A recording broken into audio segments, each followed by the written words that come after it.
우리 한번 눈으로만 가정에서 아버지의 눈, 어머님, 사랑하는 아내, 남편 눈만 쳐다보시고 직장에서는 거울을 보고 혼자 예배 드리는 분은 자기 얼굴을 보고 한번 인사하시기 바랍니다. 성전에서 우리 예배하는 분도 동일하게 상대방의 눈을 보며 당신은 참 아름답습니다. 보기 좋습니다. 오늘 또 하나님의 축복을 받읍시다.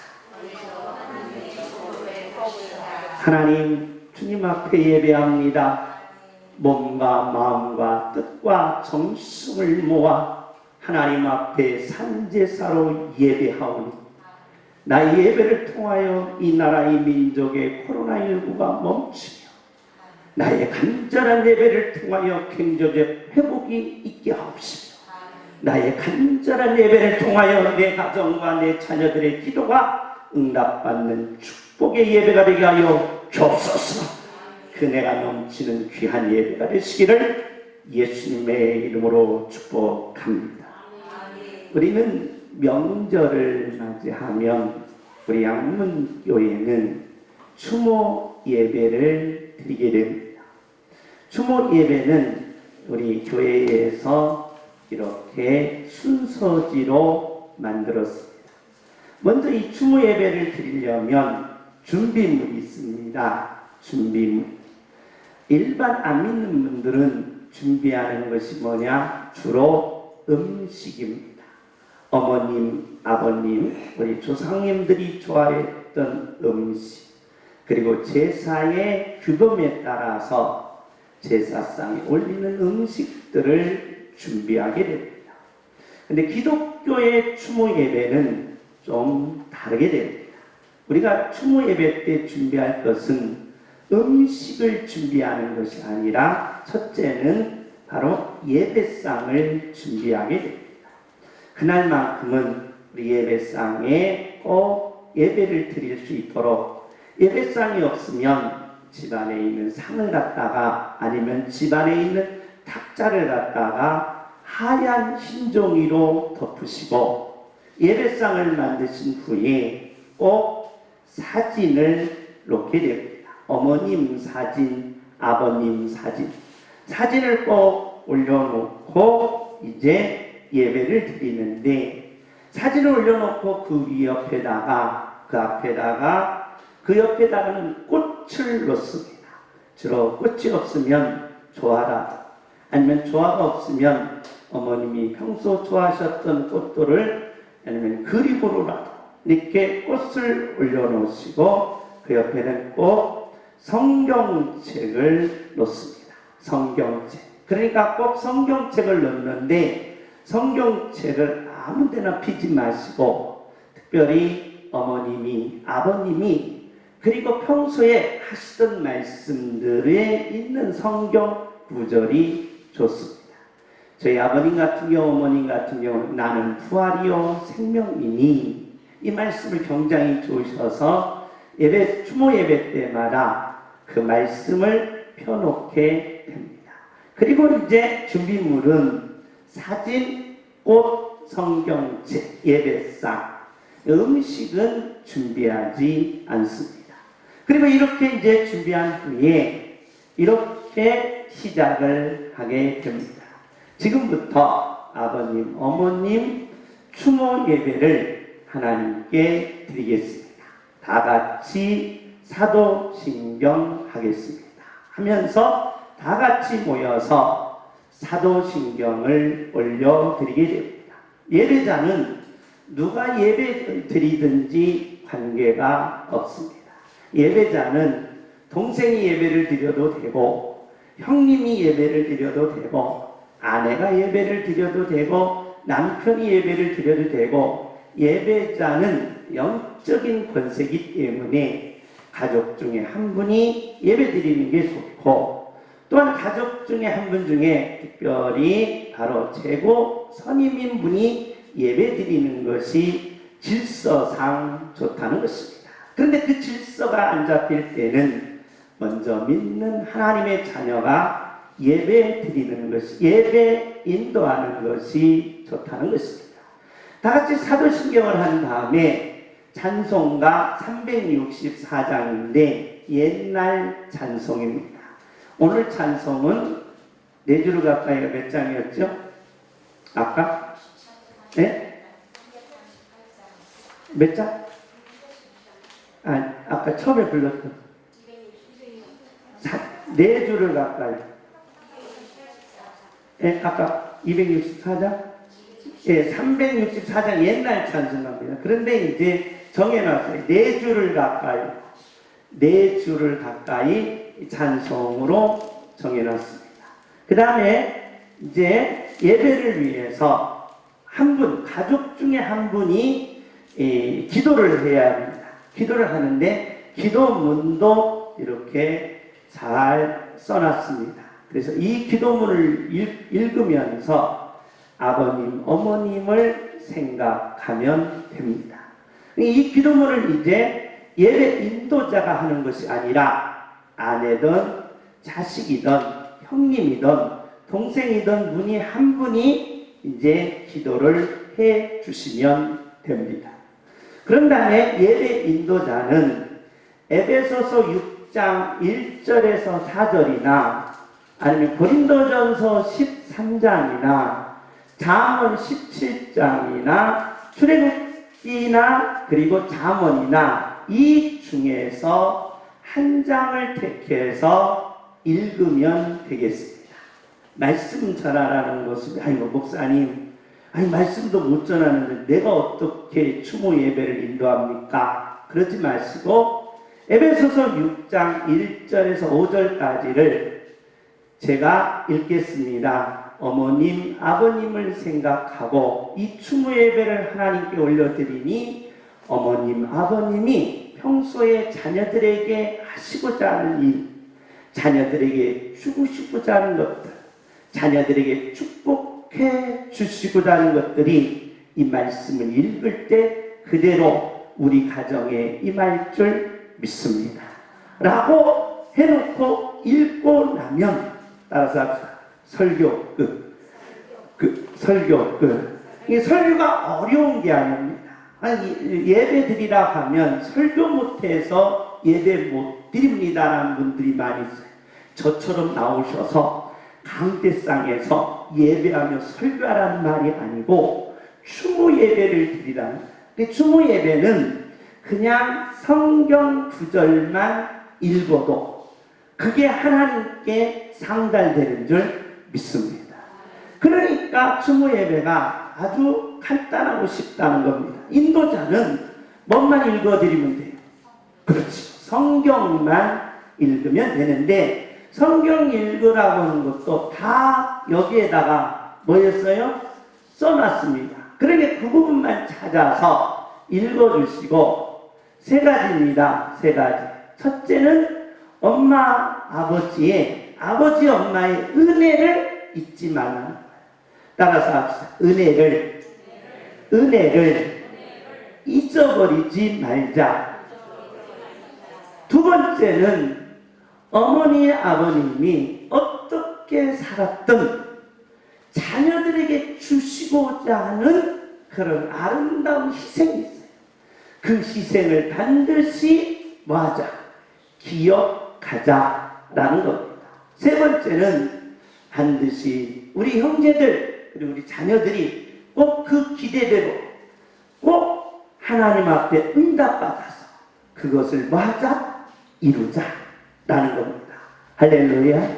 이것이 이제 추모 예배의 바로 목적이라는 것입니다. 추모 예배를 목적 드린 다음에 기도는 인도자가 하시면서 이제 어머님, 아버님의 생년월일 그리고 자란 일 그리고 어머님, 아버님 평소에 있었던 좋은 일들을 이야기를 잠깐 하신 다음에 추모사가 있습니다. 가족들에게 돌아가면서 올해 추석을 만났으니 내년 추석 때까지 우리 좋은 일들이 일어나도록 같이 도와주고 같이 기도해주고 같이 격려해주자라는 것입니다. 그리고 이제 양문교회에서 임도환 집사님이 이제 CD를 마련해 준 분도 있고 없는 분도 있는데 CD를 한 번씩 보시면 너무나도 감동이 됩니다. 그런 다음에 마지막 찬송가 날마다 주와 번성겨라는 찬송이 있습니다.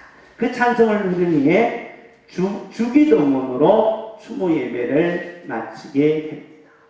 이 추모 예배 기간이 30분, 길으면 30분입니다. 짧으면 20분. 그러니까 꼭 이번 추석에는 부모님 사진 올려놓고 추모 예배를 드려서 부모님이 주시고자 했던 그 모든 것들이 예배를 통하여 하늘에서 하나님이 양문교회 모든 가정들에게 부어주시기를 예수님의 이름으로 축복합니다. 할렐루야. 따라서 주여 추모 예배를 드림으로 부모님의 소원이 내게 이루어지게 하옵소서. 아멘. 그래서 양문교회 모든 성도님들은 추모 예배를 꼭 드리시기를 예수님의 이름으로 축복합니다. 성경은 하나님의 계시라는 것입니다. 하나님을 만나는 것입니다. 오늘 가정에서, 직장에서, 그리고 교회 안에서 예배드리는 양문교회 모든 성도님들, 여러분과 제가 예배드릴 때에 꼭 하나님을 만나는 그런 놀라운 신령한 체험이 있기를 예수님의 이름으로 부탁합니다. 하나님을 만나려면 하나님을 알으라는 것입니다. 그러므로 구약은 성부 하나님, 사복음서는 성자 하나님, 신약 성경은 성령 하나님을 알게 된다. 어떻게 알아야 되느냐? 이름과 성격과 하시는 일을 통하여 아하, 하나님은 이런 분이시구나. 이런 하나님을 내가 오늘 이 시간에 만난다 하면 아브라함에게 역사하신 하나님은 오늘 나에게 역사해 주신다는 놀라운 확실한 믿음이 저와 여러분의 가슴 속에 불듯 일어나시기를 예수님의 이름으로 축복합니다. 레위기서는 하나님을 섬김으로써 하나님을 만나게 된다는 것입니다. 하나님을 섬기는 것은 제사요, 거룩이요, 연합이다. 하나님을 섬긴다는 것이 뭡니까? 라고 할 때 제사를 드리는 것이 섬기는 것이었습니다. 그리고 내가 거룩하게 되는 것이 하나님을 섬기는 것이었습니다. 그리고 연합하는 것이 하나님을 섬기는 것이 레위기를 통하여 우리에게 계시한다는 것입니다. 청소년들에게 물었습니다. 무엇을 물었느냐? 어려운 일이 생기고 문제가 있으면 누구를 찾아가느냐라는 것입니다. 청소년들에게 물었더니 어려움이 있거나 문제가 생기면 제일 먼저 찾아가는 게 누구다? 친구라는 거예요. 친구. 따라서 합시다. 부모님은 안 찾아갑니다. 그러니까 내 자식이지만 내 자식이 문제가 있어요. 내 자식이 어려운 일이 생겼어요. 그런데 부모님한테 찾아와서 어려운 일, 부모님한테 찾아와서 그 문제를 해결해야 되는데 친구를 찾아간다. 두 번째로는 동네 형을 찾아간다. 세 번째로는 선생님을 찾아간다. 부모는 끼지도 못해. 그러니까 부모님은 자녀들이 어려운 문제나 아픔의 문제 있을 때 자녀들이 안 찾아온다는 것입니다. 그러면 오늘 본문의 내용 속에 이런 문제가 있습니다. 이대로 자란 아이들이 커서 성장해서 어른이 되었을 때 어른이 되면서 살다 보니까 어려운 문제들이 있습니다. 남모르는 아픔과 고통의 문제들이 있어요. 그 문제들이 닥쳤을 때 누구를 찾아가느냐라고 했더니 누구를 찾아가더라? 무당을 찾아가더라. 무당. 그러니까 첫째는 잘 아는 친구를 찾아가니까 안 도와주는 거예요. 지인을 찾아가니까 안 도와주는 거예요. 그 다음에 옆 사람 타 사람 안 도와주니까 홀로 남았을 때 누구를 찾아가서 그 어려운 문제를 해결받으려고 하느냐? 사람의 모든 심리들이 무당을 찾아가서 그 어려운 문제를 해결받으려고 하더라.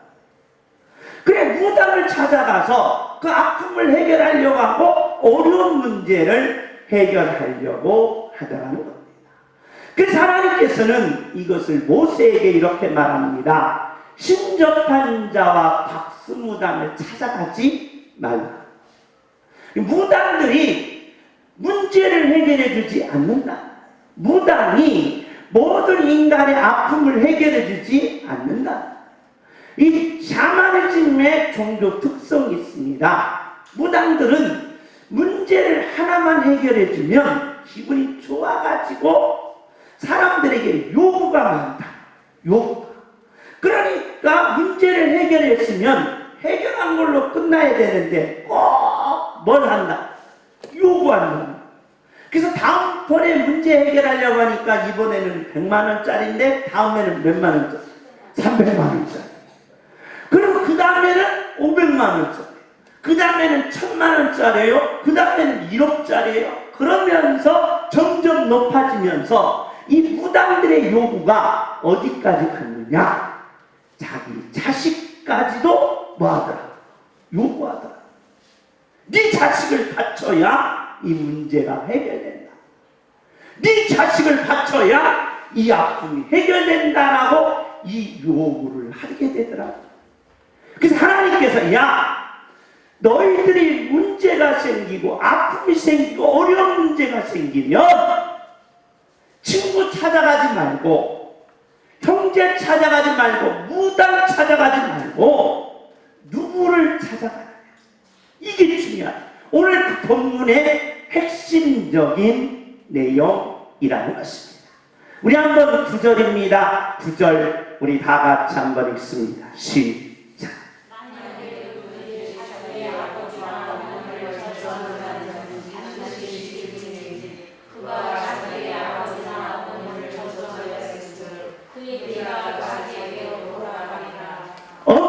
문제가 생겼습니까? 친구를 찾아갔어요. 야, 내가 그전에 너 도와줬으니까 나 좀 도와줘. 안 도와주더라. 지인을 찾아갔어요. 안 도와줘. 그래서 답답하고 힘드니까 무당을 찾아가서 안 됐더라. 하나님은 문제가 생기고 아픔이 생겼을 때 누구를 찾아가느냐라는 거예요.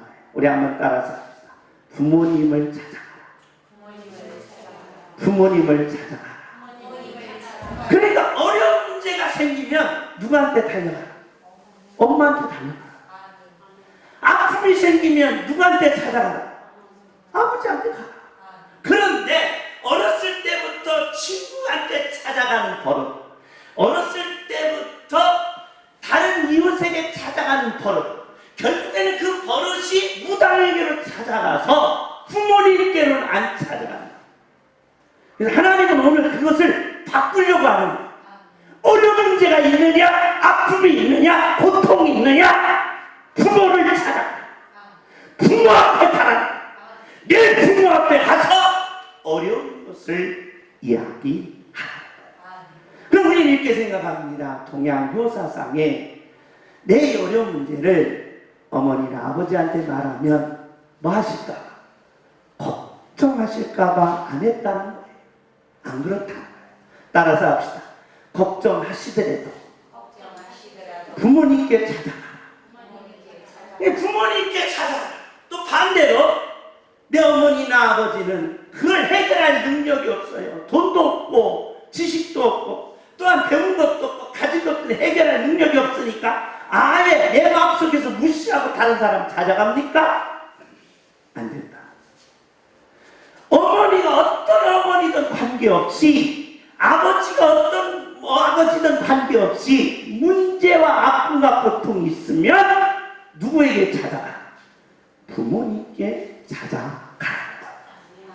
양로의 모든 가정들이요, 그리 양로교회 모든 자녀들이요, 여러분이 살다가 어려운 문제가 있걸라, 여러분이 살다가 아픔이 있걸라, 여러분이 살다가 괴로움이 있걸라, 꼭 부모님께 찾아가는 그런 놀라운 지혜가 있기를 예수님의 이름으로 축복합니다.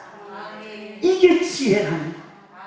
오늘 하나님께서는 거룩이 뭐냐라고 묻는 겁니다. 거룩이 뭐냐?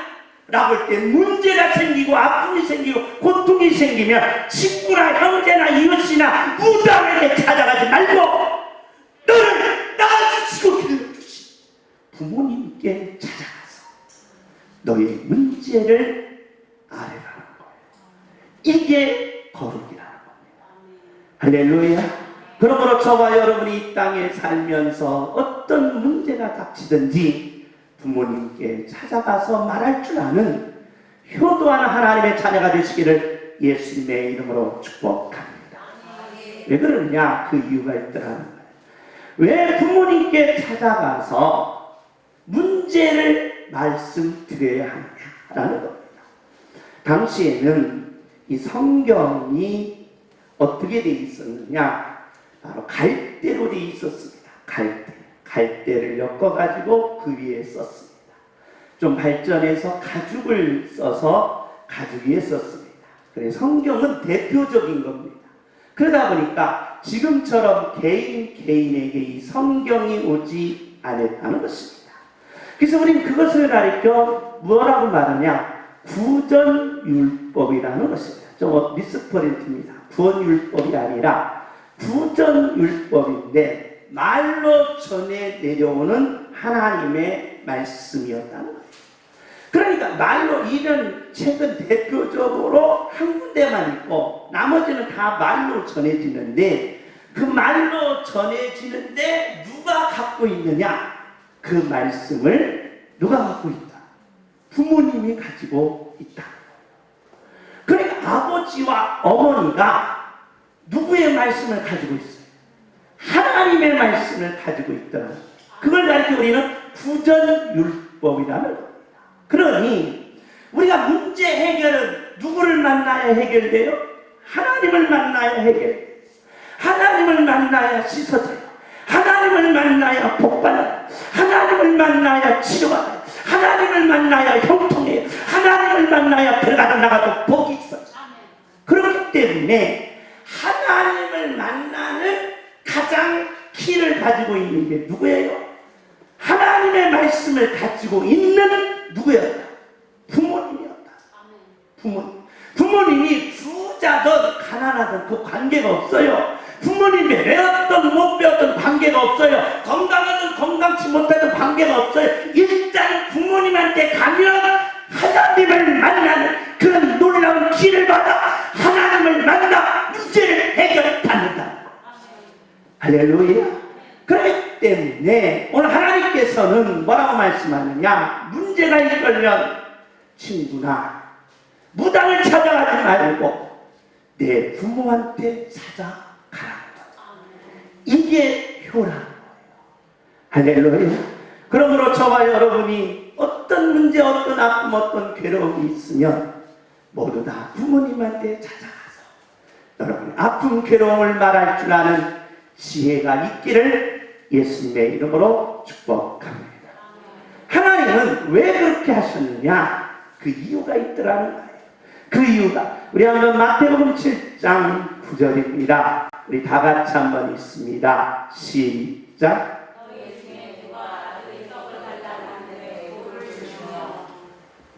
10절입니다. 10절 우리 다 같이 읽습니다. 시작. 11절입니다. 11절 시작. 너희가 한 자라도 좋은 것으로 자식에게 주시려거든 하물며 하늘에 계신 너희 아버지께서 구하는 자에게 좋은 것으로 주시지 않으시느냐. 자, 사기꾼 아버지가 있어요. 사기꾼 아버지가 있는데 아버지 오늘 내가 너무 밥도 못 먹고 아침부터 저녁까지 굶었어요. 좀 밥 좀 사주세요. 그러니까 아버지가 밖에 나가서 그릇에다가 돌멩이 5개를 가져가. 야, 없다. 이거 먹어라. 할 부모가 있느냐 없느냐? 없다. 사기꾼은 아버지라도 자식이 저녁까지 밥 안 먹었으면 자기가 먹으려고 했던 김밥을 바로 먹지 않고 자녀에게 준다는 거예요. 이게 예수님의 말씀이에요. 이 말이 뭐냐? 인간에게 있어서는 본능 부모님과 자녀 문제가 있습니다. 인간의 본능은 뭡니까? 인간의 본능은 어떤 일이 벌어지느냐? 자, 보세요. 인간의 규범이라는 게 있습니다. 사촌이 논을 사면 뭐 해줘라? 축하해줘라. 이게 인간의 규범입니다. 그런데 이 본능은 축하해주고 가서 집에 가서 뭐해? 집에 가서 뭐해? 다 토한다는 거예요. 배 아파서 그날 밤새도록 못 산다. 아이 저놈이 못 샀네? 집 샀네. 하면서 참으로 토한다. 그래서 인간은 본능을 이길 수가 없다. 본능. 그런데 여러분 보세요. 자식과 부모의 관계 속에서 이 본능을 이긴다. 본능. 자식이 집 샀는데 부모가 집에 가서 배 아픈 사람 있어요? 자식이 잘 됐는데 부모가 집에 가서 배 아파가지고 그날 다 토하는 사람 있어요? 없다. 그러니까 자식의만큼은 바로 인간의 본능이 바로 뭐 한다? 진다. 근데 다른 건 안 그래요. 친구가 집 사면 뭐예요? 배 아파. 친구가 승진하면 배 아파요. 친구가 성공하면 배 아파요. 그럼 내 자식에게만 적용할 때 이게 적용이 안 돼. 자식이 집 샀는데 배 아픈 부모가 있습니까? 자식이 성공했는데 배 아픈 부모가 있습니까? 없다. 그러니 문제가 있으면 부모에게 찾아가. 아픔이 있걸라 부모님에게 찾아가. 괴로움이 있어도 부모에게 찾아가. 이것이 거룩이요, 이것이 효도라는 것.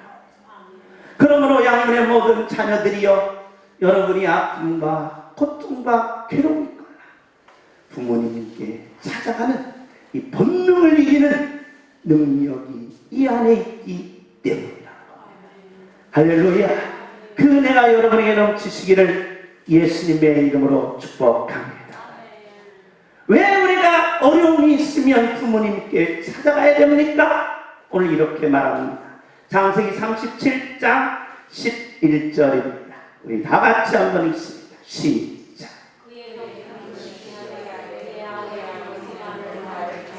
야곱의 아들이 12명 있었습니다. 그런데 11번째 아들이 요셉이었습니다. 요셉이 꿈을 꿨어요. 꿈을 꿨는데 볕단이 12개가 있는데 자기 볕단이 11번째더라. 자기 볕단 11번째 요셉이 볕단이 이렇게 서 있는데 큰형부터 마지막 막내까지 11단이 이 요셉의 볕단한테 고개를 숙이고 절하는 꿈을 꾼 거예요. 요셉도 멍청하지요. 그럴 때 꿈을 꿨으면 말해야 돼, 안 해야 돼? 안 해야죠. 왜냐하면 괜히 형들한테 욕먹을 걸 뻔하잖아. 그러니까 형들이 요셉한테 절하는 꿈을 꾼 거예요. 요셉이 그 얘기를 한 거예요. 그러니까 형들이 난리 났어요. 야, 그럼 내가 너한테 절하랴 하면서 비꼬면서 비방하면서 비웃었다는 거예요. 또 다음날도 꿈 꿨어요. 해달, 이 집에는 해도 있고 달도 있고 별들도 있는데 그 별들이 요셉의 별한테 절하고 이번에는 해와 달까지 절하고 아버지 엄마까지도 누구한테? 요셉까지 절하니까 형들이 뭐가 부른 거예요? 이 일본말로 삔또가 부른 거예요. 머리가 도는 거예요. 그래가지고 요셉을 향하여 공격합니다. 야, 아버지 엄마까지 너한테 절하랴? 이런 왕싸가지 하면서 막 공격해 됐다. 그런데 그 아버지만은 달랐어요. 뭐라고 하냐면 아버지는 그 요셉이 꾼 꿈을, 요셉이 말한 내용을 가슴에 품은 거예요. 이 심장을 품고 우리 요셉이 꿈대로 됐으면 좋겠다. 우리 아들이 꿈대로 됐으면 좋겠다. 우리 아들이 소원대로 됐으면 좋겠다. 이걸 가슴에 품었다는 거예요. 우리가 돌잔치 때면 돌을 할 때는 클라이막스가 있습니다. 애를 그냥 막 피곤해 죽겠는데 예쁜 한복이 펴놓고 졸려 죽겠는데 잡으라고 합니다. 밑에 사람들을 막 뭘 잡을까 막 눈이 휘둥그레져서 그거 잡는 순간 막 박수 쳐요. 망치를 잡느냐, 실을 잡느냐, 의사봉을 잡느냐. 왜? 나중에 뭐 되라고? 의대를 다녀, 의사 되라, 판사 되라. 그게 부모가 가질 수 있는 능력이다. 부모는 자식의 꿈을 가슴에 채워넣는다.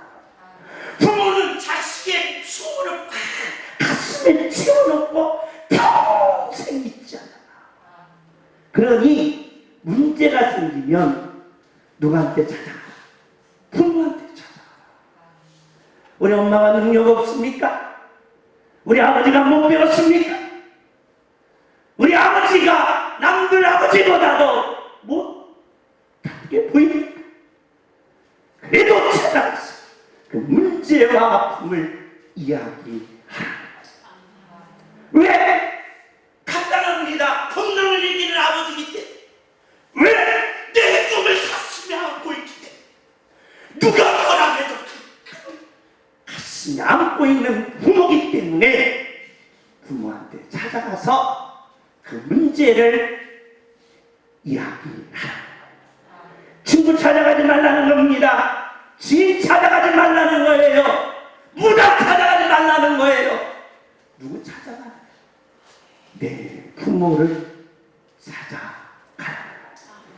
이게 효도인 줄 믿습니다.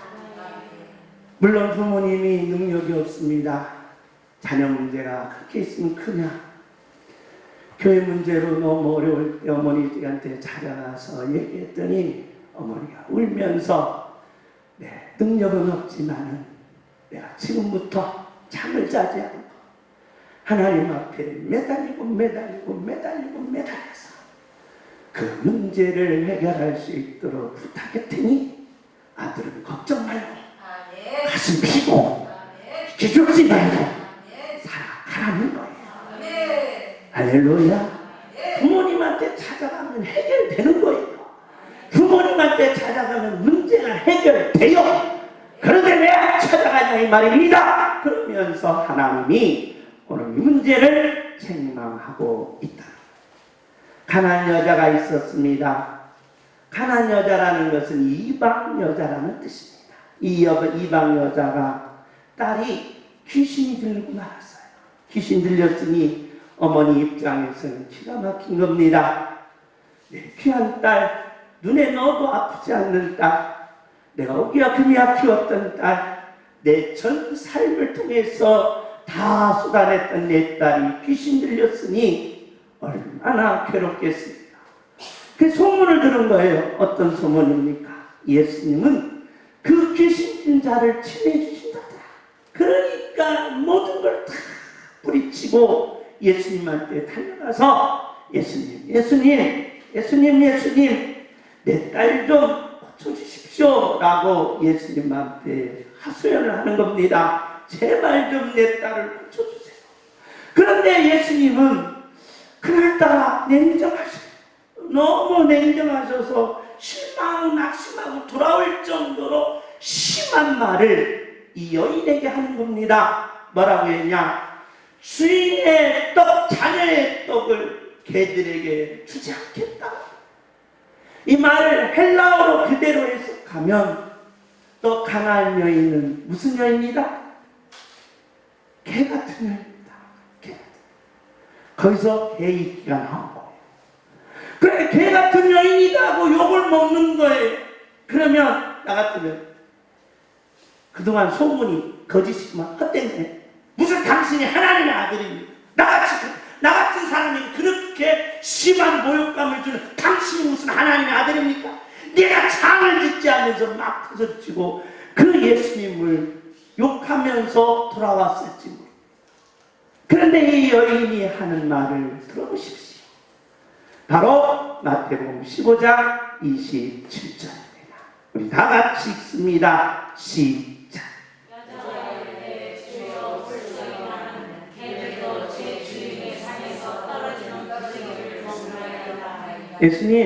예수님이 나를 사람 대접 안 해도 됐습니다. 예수님 나 사람 대접 안 해도 돼요. 나 짐승 대접해도 됩니다. 나 짐승이라도 됩니다. 내가 지금 사람 아니고 짐승이라도 되면 됩니다. 나 그저 그렇게 돼 있어요. 제발 좀 내가 짐승해도 되니까 내 딸만 뭐 해주십시오? 살려주십시오. 그러면 내가 사람 얘기를 포기하고 개 되겠습니다. 그런 거. 이게 부모라는 거예요. 그러니 문제가 있으면 부모에게 찾아가요. 무당에게 찾아가죠. 친구에게 찾아가죠. 어떤 문제든지 부모에게 본능을 이기는 부모. 그 소원을 가슴에 품고 있는 부모. 자식의 모든 소원을 가슴에 품고 있는 부모. 그리고 사람에게 포기하고 돌아서도 자식을 살릴 수 있는 부모. 그 부모에게 가서 그 문제를 해결받으라는 겁니다. 할렐루야. 이것이 믿는 자입니다. 그러기에 예수님이 이 모습을 보며 이 여인에게 뭐라고 말한 아니다. 내가 잘못했다. 내가 미안하다. 내가 너를 시험해 본 거다. 그러니 이제는 너는 진짜 사람이고 너는 진짜 하나님의 자녀에게 앞으로 개가 되지 않는다. 그러니 너 소원대로 내 딸이 나온다. 할렐루야. 이게 부모의 문제 해결 능력이다. 그렇게 문제가 생기면 부모를 찾아. 여러분, 왜 우리가 날마다 추석에 돌아오면 추모 예배를 드립니까? 그 능력이 지금도 살아있다는 거예요. 부모님이 천국 가셨습니까? 부모님이 현재 살아계십니까? 아닙니다. 천국 갔습니다. 여러분, 부모님이 그 능력이 지금도 살아있음을 믿으시고 부모님에게 효를 다할 줄 아는 양분의 모든 가정들이 되어주시기를 예수님의 이름으로 축복합니다. 할렐루야. 우리 교회에 초창기 때에 어떤 아주머니가 딸을 데리고 왔어요. 근데 교사하다가 이 아이가 미친 거예요. 아가씨인데 귀신 들린 거예요. 부모님이 눈이 떠 있는데 어떻게 돼? 안 보이는 거예요. 그러면서 나에게 울면서 말해요. 아이 딸이 그렇게 예쁜다가 선생님 하는데 선생님 갑자기 딴짓하고 갑자기 학생들 앞에서 이상한 짓 하니까 애들이 미쳤다 해서 알아보니까 정신적 귀신이 들립니다. 부모님이 기가 막힌 거 아닙니까? 기가 차고 매가 차 놓으신 거예요. 그러면서 우리 교회 와서 눈물을 흘리며 하셔야 하는데 내가 내 딸만 고칠 수 있다면 내 심장이라도 내놓고 싶습니다 하며 우는 그 눈물이 바로 눈물이 아니라 예수님이 골고다 언덕에서 땀방울이 빗방울 같은 그런 모습으로 보이더라는 거예요. 그러니 그 하나님께서 그 눈물을 안 받으시겠다. 하나님께서 그 눈물을 안 받으시겠다. 그러니 문제가 있으면 부모님께 찾아가서 해결받는 양분의 모든 가정들이 이루시기를 예수님의 이름으로 축복합니다. 우리 한번 사무엘서 18장 33절입니다. 우리 다 같이 한번 읽습니다. 시작.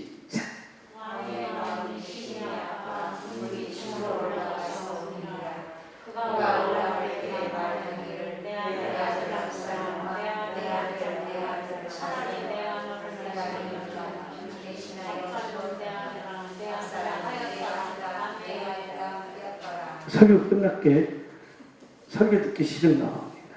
그래도 읽으셔야 해요. 마지막입니다. 다윗이 왕이 됐습니다. 아들들이 있었어요. 그런데 아들을 잘 키웠어야 되는데 아들이 좀 삐딱하게 나간 아들이 있었어요. 압살롬. 근데 압살롬이 나중에 어떻게 됐느냐? 아버지 왕의 자리를 찬탈한 거예요. 그 아버지를 쫓아냈어요. 쫓아내고 자기가 왕이 된 거예요.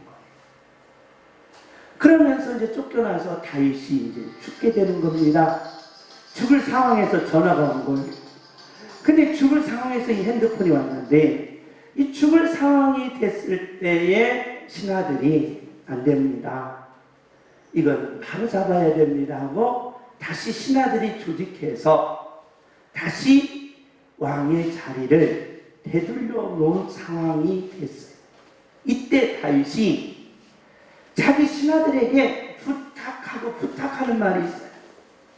반역자들을 다 죽이되 누구만 내 아들만은 좀 살려줄 수 없겠니? 부탁하는 거예요. 미안하지만 왕의 자리를 반역한 반역 부대가 있어요. 아들에게 중심이 됐던 간신. 근데 다윗이 부탁하는 거예요. 내가 좀 부탁하는데 반역한 거 이거 천발을 가려줘. 내 아들이지 않느냐? 근데 내 아들만 좀 살려줄 수 없겠니? 그러면서 진압부대 장관에게 부탁한 겁니다.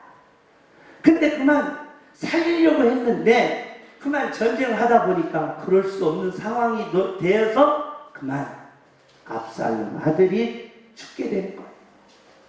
전쟁에서 이제 이겨서 다윗이 다시 왕의 자리로 회복해서 가야 되는데 제일 먼저 물은 게 있어요. 돌아오는 장수한테 이긴 거 축하해주는 그 이전보다 내 아들 압살롬 어떻게 됐니? 하고 물은 거예요. 그러니까 장수가 할 말이 없는 거예요.